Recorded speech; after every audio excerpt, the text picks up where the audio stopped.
Hey everyone, welcome back to my channel. I'm Kayla and it's time to crack into a good book. So today's video is going to be a recent raise wrap-up, and if you're curious, this covers books 13 through 20 that I finished in November, a book I DNF'd, and the first book I read in December. So yeah, we've got, I think most of this is fantasy with a few sci-fi and like one, I guess that's maybe horror. I still can't decide on how to classify it. We will go ahead and get started. And the first book I'll talk about is the one that I DNF'd, and that is Kings and Demons by Marcus Lee. So this, I made it 69% of the way through, and then there was like this very specific instance that caused me to DNF it, and I'll talk about that in a bit. So I did receive this for review from the author, and this is basically a kind of dark high fantasy where we have Daleth, who is this witch king, and he has conquered this kingdom 50 years before the events of the book. So these once fertile lands and its people are now dying, and essentially this witch king is preparing to march on one of the neighboring countries in this quest for eternal youth. However, we have this huntress with a rare gift who, you know, has been born and her powers have been exposed. And so this kind of sets into motion a chain of events. So basically, I really liked this idea. I do think that the Witch King seems like a good villain, and like I enjoyed the different types of gifts in this world. Like Maya, one of the main characters, has a gift of healing, and one of the other characters has like this ability to detect intent, which I thought was really interesting. And like I guess you can kind of predict the future almost based on like the intent of another person. And then we also have these kind of vampire-like beings, which I thought were really interesting. So it started off really strong. Like we were introduced to Maya and learn about her abilities and everything. So like that was wonderful. But I think one thing I was a little bit confused about was like, I thought based on the synopsis that we were just going to follow Maya, but then we got some additional point of view characters. So I was like a little taken aback there, I guess. And like I didn't mind these extra point of views, but I think what got confusing for me was like within a chapter it would often switch point of view characters multiple times, and so it was like a little hard to keep track of. So I think like, you know, I would have just preferred that each point of view character got their own chapter. And I did have some difficulty keeping track of timelines and characters because there are several names that sound very similar. But you know, like everything that I mentioned, like I did have some problems with it, but it wasn't make or break, I guess. But then I got to this one paragraph that I just like caused me to DNF. And so there's this quote in question, and this is a male character talking to a female character, and it's essentially like, for someone with a beautiful figure, you're not too good with numbers, are you? And then the female character's eyes open wide at the compliment. So I think that this is maybe something that can affect people differently, but for me, I thought that this was just encouraging this negative stereotype that women can't be attractive and good at math, and so I found this to be bothersome, especially as a woman in a STEM field. You know, like biostats and my undergrad bioengineering are more balanced in terms of like engineering and math degrees. I've definitely encountered this stereotype before where guys in particular have this view, and it is frustrating. And I just kind of felt that Maya, who, you know, we started off and like I really enjoyed her. I felt like she started off being so strong, but then when she pretty quickly fell for this guy, she just kind of lost her sense of self, and so that kind of bothered me as well. I did end up messaging the author about this and like, you know, telling him specifically why I DNF'd this, and he was saying that this is kind of actually an inside joke between him and his partner, I believe, and like I get that, and like I'm definitely really relieved to hear that this is not meant to be taken seriously. That makes me feel a lot better, but it's still just like, I think the big issue for me is, you know, the fact that the word compliment is in there. Like it could have been, you know, supposed compliment or something to like indicate that it was a joke, but it wasn't. So that, you know, was a bit of a bummer for me, and I did decide to DNF it. But looking at other reviews, clearly, you know, like other people didn't bring this up, and so this could be just like something that will depend on person to person with how much it bothers you. I do think this overall premise is still very interesting, but it's not something I would necessarily recommend to everybody, mostly because of this issue. We will go into the books that I did finish, and the first one I'll talk about is a 3-star book, and that's A Heart So Fierce and Broken by Brigid Kemmerer. So this is the sequel to A Curse So Dark and Lonely, which was kind of like a Beauty and the Beast type retelling. So this one, obviously we pick up after the events of book 1, and this curse has been broken, but there's this rumor that the prince of this kingdom is not actually the true heir, and the main guardsman in charge is kind of missing. So there's like a whole bunch of questions going on here. And we have this enemy threatening to invade, and the daughter of the queen of this country is basically trying her best to avoid war. So I did actually remember a decent amount of the first book, even though I read it quite a while ago. And I think there were some like things throughout this book that kind of like jogged my memory a bit, so that helped. So I think that like overall this was a pretty enjoyable sequel. I don't think that the series in general is my favorite, but you know, I was a little bit bummed here that we didn't actually follow the same main characters from the first book. This focuses much more on Gray, who is this guardsman I mentioned, and Liamara, who is this princess. So I did end up enjoying them overall. I do think that a lot of the problems in this book, and like just like the drama that happens, could have just been avoided by actually communicating. I feel like that's a little bit frustrating for me. Like, miscommunication is never really my favorite trope or anything. And I do think there's, you know, some predictable elements here. The pacing was decent, though I will say I struggled some at the beginning to really get involved in the story, but, you know, it did pick up from there. I think there were several moments that just kind of came out of nowhere for me, and I felt very confused. Particularly, there's one at the end, which I was just like, what? So I'm not really sure how that happened. But I'm, like, kind of curious, but, you know, like, overall, I think this is a very easy book to read. In terms of the characters, Gray is too noble for his own good sometimes, I think. But I did, like, ultimately enjoy him. And then this princess, Liamara, I kind of waffled on her some, but I did end up, like, deciding that I liked her, and I think, you know, she's intelligent, she's a stronger character.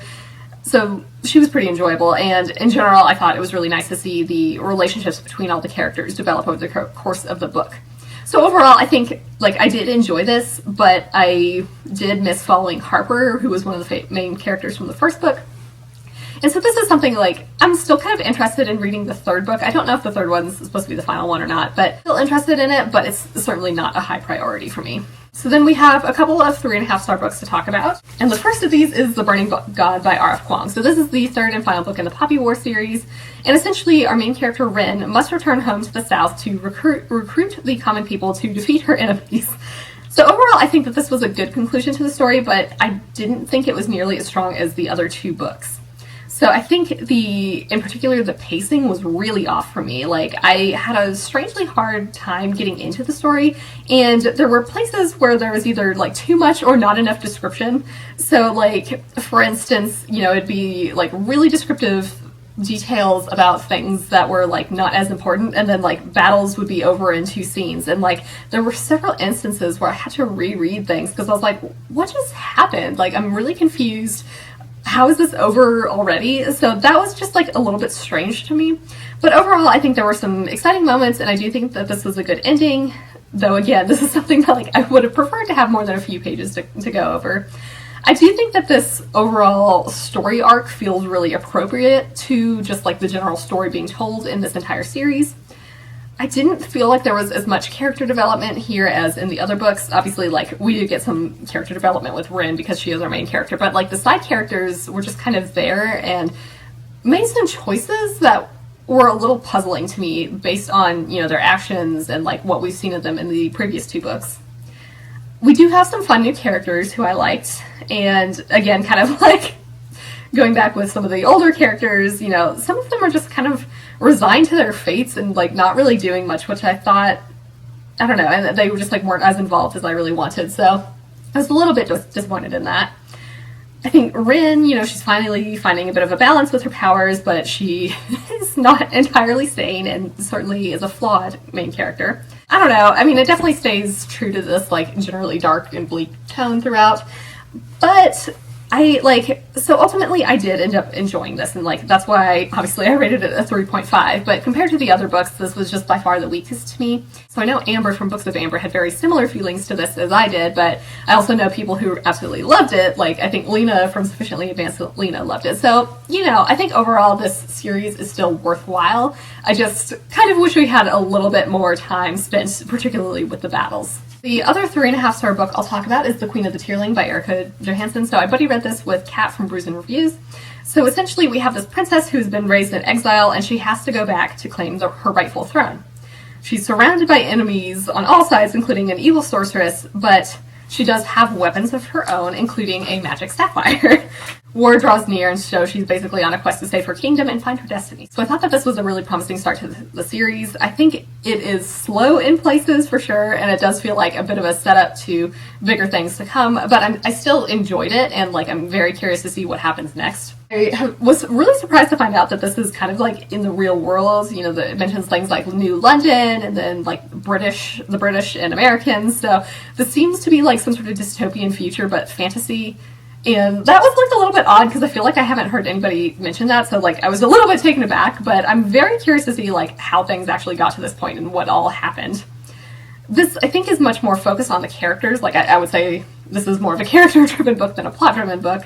I actually really liked the main character, Kelsey. She loves books and is described as plain, and so I felt like she was a much more relatable main character than a lot of other characters, I guess, in, like, YA series in particular. Like, a lot of female leads tend to be, like, the best at everything, you know, like, the most attractive, the smartest, the best assassin, or whatever. And I thought that she was just, like, she's just a normal girl, and she likes to read, so I was like, yeah, I like this a lot. She seems like genuinely nice and actually really wants to help people, and this definitely, you know, throughout we kind of learn more about her mother, who was the queen. It was kind of interesting to see how people like immediately loved Kelsey, and it was like, I guess her mother set like this really low bar for Kelsey to then be like super impressive and everyone to be like, yeah, she's a good queen. We do get to see Kelsey come into her own a bit, and I definitely want to continue her journey. And you know, she's definitely the type of character who does what she has to in order to not only survive but like protect her people. We have the Mace, who is kind of in charge of her security, and he's kind of this like grumpy old man character, and both Kat and I really liked him. He isn't quick to believe her a lot of times, but I'm really hoping to see trust develop between them a bit more. And then finally, you know, we have this sorceress who is super interesting, is like very clearly not good. So I want to see more of her, hopefully in the next few books. And it's like, you know, there's several moments here where like there's like a little intro blurb, I guess, in the beginning of each chapter, and I think it seems to be like, you know, historians reflecting upon this period or whatever, and they're like contrasting Kelsey with this evil queen, and it's like there's definitely moments where it's like they have some similarities but drastically different approaches. So it's, you know, I think the characters are obviously definitely a strength here, and I definitely want to keep going with the series. The mowers are out, so we can probably hear that. That's delightful. So now we get into the 4-star books, and the first one I'll talk about here is Downpour by Ashton Macaulay. So this, I received a review from the author, and this is the sequel to Whiteout, which I read some amount of time ago, fairly recently. That's kind of like this monster hunting, fun adventure type book. In this second book, we follow Nick, who is, again, this monster hunter, and he's journeying to the land of the dead in Central America. And, like, along the way, he encounters new allies and old enemies, plus creatures, obviously. So I thought that this was really enjoyable. Obviously, I also liked Whiteout, but I think this one has a different feel to it, and I like both for different reasons, I think. You know, like with Whiteout, I really liked just the setting and like the mountain climbing expedition stuff. Here, I think that the tone in general felt much more humorous, even though like the overall tone was darker. We have a similar like framing device here where we have this story within a story, but this time Nick is on a date. And so I thought that this was more funny than the first one where, you know, he's talking to this kind of nefarious, shady dude, and it was just much more comical. He's like in a bar with this woman who's like clearly not super interested in the story, and then we've got like drunken people everywhere. So it was just, there were some very amusing moments here. And, you know, again, this is also like a very fast-paced story, similar to Whiteout, though I think that this was more consistent for me, like pretty strong with the pacing throughout the book.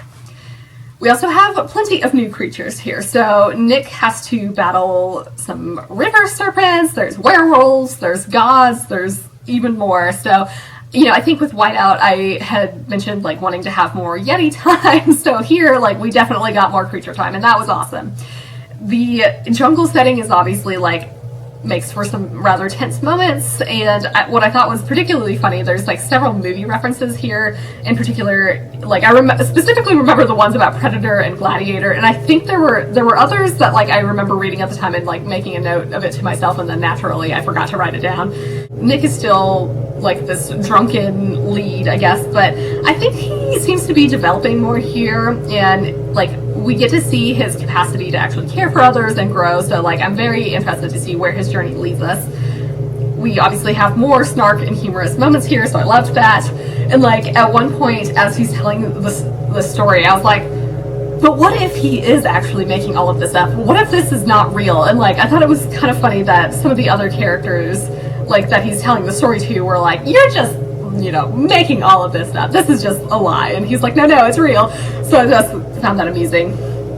We do have some characters returning from the first book, and I did like seeing them and like getting to watch their development more here. I really had a good time with this book, and it's like I will certainly be continuing the series. That seems just like such a fun time, and I can't wait to see what happens next and, you know, what other monster hunting adventures we have in store. I think I had seen on Twitter that he's working on some sort of like Christmas story, like a free Christmas short story, so I'm excited to see that. Downpour does have some spoilers for events that happened in Whiteout, so like I would definitely recommend reading them in order. Plus, you know, it's fun. You can't really go wrong with Yetis and then this. The next 4-star book I'll talk about is Raven's Stratagem by Yoon Lee, and I buddy read this with Lena from Sufficiently Advanced Lena. This is the sequel to Nine Fox Gambit, and this is like this military sci-fi where you have this like very strange calendar system, and like everything is focused on maintaining this calendar, and in that sense I guess also like maintaining like the laws of the universe. Obviously we're dealing with the aftermath of book 1, where in that book we had like Sheris, who essentially gets this undead General Jadao to help with a plan. Now we have this enemy invading, and Jadao takes over this fleet to stop, you know, this enemy, and only a new character, Brazan, I don't know if I'm pronouncing any of these right, can resist Jadao's influence. And so basically it's like, who is trustworthy and what all will be sacrificed to stop Jadao? So this was so good. I think the pacing was, you know, equally great here. It's certainly very quick to read. I think this was less heavy on like the confusing aspects of this world compared to book 1. And like I was trying to figure out if like, you know, it's something where it's like, okay, this is the second book in the series, maybe I'm starting to get used to it a little bit more, or maybe there was like a bit more explanation here, and I'm not entirely sure which it is, but I definitely felt like I understood things a lot more here, which is nice. We get some new point of view characters here, like Brazan, who I really liked, and we kind of learn about these crash hawks, and one of the major families is this Kel family, and there's this like Kel formation instinct, and basically it's kind of like you have a leader, and then like the people below them are like all conditioned to follow the orders of this leader. So it's very interesting, but you have these people, these crash hawks, who can resist this instinct. We have great representation here again, including Brazan, who I believe is transgender. We have a few other transgender characters, I believe, some non-binary characters, and everybody is like very respectful of the using proper pronouns, which is nice. There's also some like really funny moments here, and in particular, I specifically remember texting Angela from Literature Science Alliance about this. Like, there was this line, heretical, calendrical, erotica, and I was like, well, what in the world? That is a sentence that I like had to giggle a little bit to myself. I feel like generally, you know, there's like obviously this invasion and everything happening, but there's like still some like really humorous moments throughout the book, which I appreciate. There's also some like incredibly shocking moments, including one where I was just like, oh my god, I was completely taken aback. We also learn about this like Vidona, which is another family, death touch, and there's like the power is corpse paper. Like, corpse paper is a thing that exists, and then you can just like make people into origami, and I was like, dear god, that is insane. So I feel like this is just such an imaginative series, and I like really want to keep going with it, which I think Lena, Angela, and I are going to buddy read the third one sometime this month, so I'm excited for that. The last, I believe, of the 4-star books that I'll talk about today is Questland by Carrie Vaughn. So this is supposed to come out June 22nd, I believe, and I received this for a review from NetGalley. So Carrie Vaughn is the author of the Kitty Norville series, which I've talked about before on my channel, and I really enjoy that series. It's a fun urban fantasy about like a werewolf DJ, but this is completely different. This is, I think, supposed to be a standalone, and it's essentially like we have Dr. Addie Cox, who is a lit professor, and she's hired to guide this strike team to this island where a tech genius has created an enclave of fantasy and gaming tropes where myth has become reality.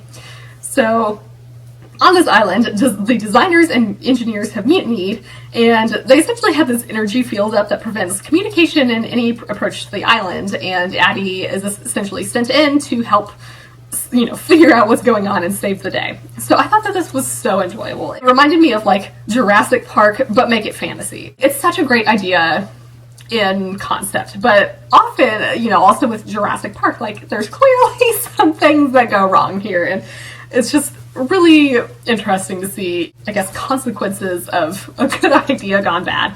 So I loved this premise, obviously, and we have a whole bunch of really nerdy references throughout, which are fantastic. We have really great creatures here, such as unicorns, dragons, sphinx, wargs, and even more. And obviously, again, with these references, we have a whole bunch of references to Lord of the Rings and Dungeons and Dragons, things like that. So I thought that that was, you know, super fun, and as like a huge fan of Lord of the Rings, I was like, yes, I love this so much. This definitely felt like a really fun thought exercise, and I'd like really love to be able to go to an amusement park or, you know, like island like this, but, you know, obviously there are some problems with its current iteration, I guess, in this book, so perhaps not right now, but that would be awesome if something like this actually did exist.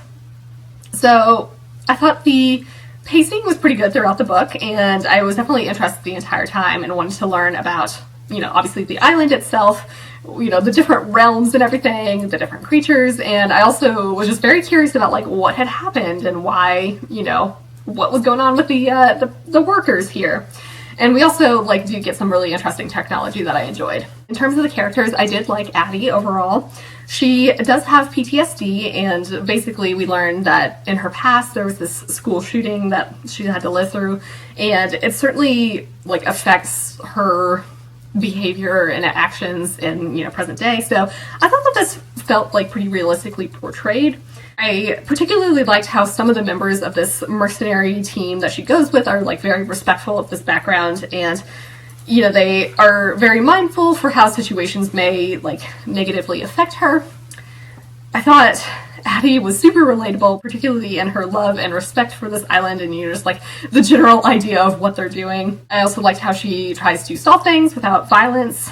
We also learned early on that one of her exes is one of the engineers on this project, and so like we learn more about this relationship and like actually get to meet this ex, and it's, you know, I thought she was very justified in her decision to break things off there. We'll leave it at that. But, you know, overall, I had such a good time with this book, and I would absolutely recommend it, especially if you're interested in this idea of Jurassic Park but fantasy.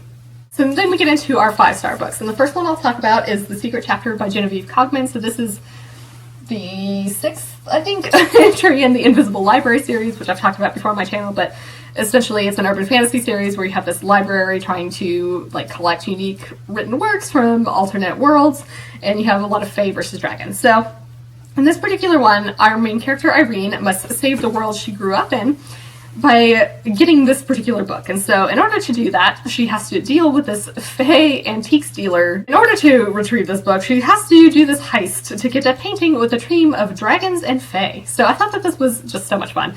I really liked this heist aspect. It's kind of like Ocean's 11, but with people who like really want to kill each other. Like the Fae and the dragons are like very drastically, I guess, opposed to each other, where you have, you know, the dragons are more logic-based, the Fae are more chaos-based, and so, like, their very natures oppose each other.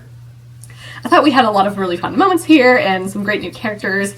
We get to learn more about the dragons, and deal with, like, these Fae archetypes, and so, like, basically what I mean by that is, like, on these really high chaos worlds, perhaps you have, like, a Fae creature who is, like, mob boss or something like that, and so they're, like, basically trapped into doing a lot of actions and things that are like stereotypical of that particular archetype. So that makes for like some really interesting moments, certainly. We learned some really interesting new tidbits here, and I'm very intrigued about what's going to happen next. I thought the pacing was good overall, it's quick to read, and I was interested throughout. I really liked this Faye antiques dealer. We essentially get these, James Bond moments, which were super awesome. On this Caribbean island, this dude has some pet sharks and aquariums and stuff, and so, I grew up watching James Bond movies, so this felt like such a fun, ode to that almost. Irene continues to be a great main character. She's very smart and resourceful. We also get to see her parents more here. And there's some developments with the relationship between her and her parents. So I guess she kind of has learned things on her journey, and they're finally confronting that a bit, which I thought was nice to see. She ends up getting a letter that has very intriguing tidbits, and oh my god, I'm so excited. I really love this series, and I just absolutely can't wait to see what happens next. The next 5-star book is this chunkster, Rhythm of War by Brandon Sanderson. So this is the 4th book in the Stormlight Archive series, which is a high fantasy series, where in this one we're essentially fighting this war, and there's a threat of betrayal. We have some new tech discoveries, and there's this potential to reveal secrets of this tower and the ancient radiance. We have some Honorspren who are unwilling to bond with people, and some of our characters have to go to convince them to join their cause. So this was amazing. I love the Stormlight Archive so much. I thought the pacing was fantastic.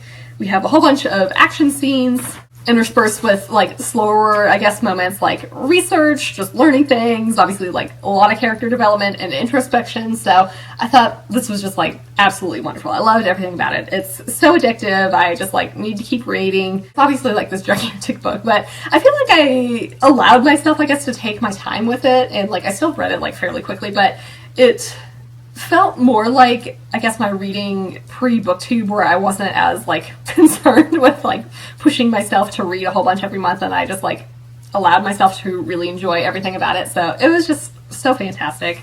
I thought there were several rather shocking moments, and I just really need to know what is going to happen next. I have no clue, honestly. We have some interesting locations here. There's obviously a lot at this tower, and we get to learn, the secrets of this tower. This is a heavy book, by the way.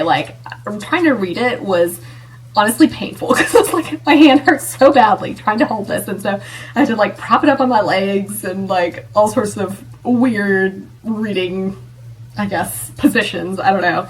So we also go to Shadesmar, which we're at this Honorspren's stronghold. The tower, in terms of the tower, we get to see some new areas, which were super cool. The Shadesmar location was just super trippy and almost reminded me of Inception. This was all just really well developed. The characters are all fantastic. We obviously do have a lot of point of view characters, but I enjoy reading them all equally. I think even some of the characters who are evil have some redeeming qualities, so and just I can kind of understand them somewhat. So I feel there's a lot of nuance, to a lot of his characters. We get a lot of development with powers and confronting dark thoughts. I think Shalyn is dealing with her past. Kaladin is dealing with some really dark shit, honestly. And I thought there were some extremely impactful passages, particularly around Kaladin, where I definitely cried a little bit. I was just oh, this is so meaningful. Navani, I love seeing her experiment with things, and we get to learn more about science, with her. Vinley, she has, done some kind of terrible things in her past, but it's can she be redeemed? So just getting to see everyone's journeys was fantastic. We have old foes returning, we have new foes, including these fused creatures. We're dealing with some insane heralds of the past. My goodness. I thought that this had a lot more mixing of the entire Cosmere. There's definitely references to other books, and it seems it's kind of really widening the scope of, the series and the Cosmere in general. We have some very interesting developments in the interludes, and yeah, I just this was just awesome, and I absolutely can't wait for what happens next. And I definitely need to pick up Dawn Shard, because I think one of the scenes, and characters mentioned in the interludes are more developed in Dawn Shard, so I'm very curious to see that. I didn't feel I was really missing anything not having read Dawn Shard before reading this, but again, I don't know what was in there, so perhaps I'm wrong about that, but I just love this series so much, and like obviously would highly recommend it. And finally, the last book I'll talk about is also a 5-star book, and that's Chaos on CatNet by Naomi Kritzer, and this is the sequel to Catfishing on CatNet, which I read earlier this year and also loved. I got this for review from NetGalley, and this comes out April 27th next year. So this is a YA sci-fi thriller where we have this mysterious entity that's been hacking into social networks and chat rooms and has been instigating paranoia and violence in the real world. So our main character, Steph, her new friend Nell, and this AI friend must stop this situation. So I thought that this was a fantastic sequel. Similar to the first book, this was very fast-paced and engaging. We have a whole bunch of really exciting plot threads here, including a cult plot thread in this particular one, which was awesome. And I think that this was really perfect to read, you know, like as it's starting to get like a little bit cooler, because the cold definitely plays a role in some of the events that happen. And like, you know, I was just reading it, I was like, I feel chilly. This is exactly what I want to read in winter. It's just wonderful. So I thought, you know, there's a whole bunch of like tense and chilling moments. I thought it was really interesting. There's like this author notes after the, you know, the main story concludes, and it kind of goes into how events of 2020 affected some of these plot points.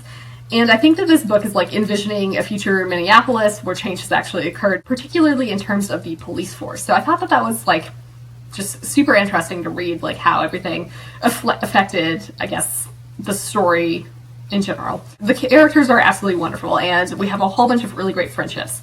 We obviously have Steph and Cheshire Cat, this AI, returning as our point of view characters, and we also have this new character, Nell, who we get to see her point of view. I really love following AI characters in general. Cheshire Cat, I think, is more of a benevolent AI and like is genuinely trying to be helpful.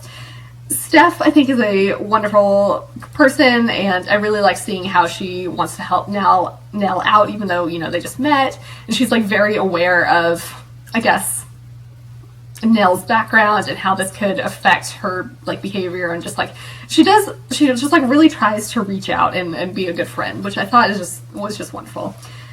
Nell was a really interesting main character. She comes from this background, this cult background, so it's like super interesting to get to see her perspective as someone, you know, like who knows that mentality and like is struggling with whether or not she really like buys into that. So that, you know, was fascinating.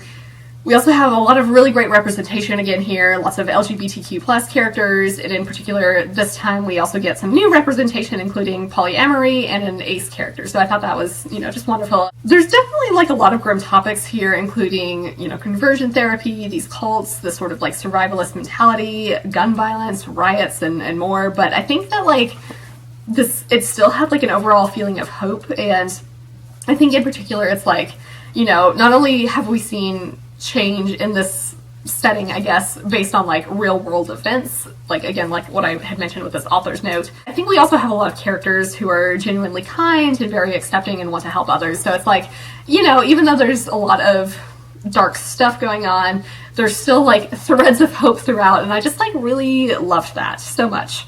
So I obviously like very much would recommend this book and series in general, and I can't wait to see what, you know, Naomi Kritzer does next. So with that, those are the 10 books that I have to talk to you about today. Let me know in the comments if you've read any of these books or think you might pick them up. And for your question of the day, we'll go with something like slightly not book related, but relevant to the discussion. Have you watched many James Bond movies? And if so, what is your favorite? I think it's tough for me, like, you know, I like some of the classics, you know, like Dr. No and Goldfinger, but I also like Casino Royale and Skyfall. Skyfall is amazing. You know, like Die Another Day, I remember like watching a whole bunch growing up, but like basically like, yeah, growing up, it was something that like I consistently watched with my dad, but also my best friend and his dad, so, you know, it's just like very much a tradition, I guess, in my family, so definitely enjoy those movies. But anyway, I do have a Discord channel, and if you want to join that, the link is in the description below. I hope you're all having an excellent day and are reading something awesome. If you enjoyed this video, feel free to give it a big thumbs up, as that would certainly help me out. But with that, I think I'm going to wrap it up here and see you in the next one.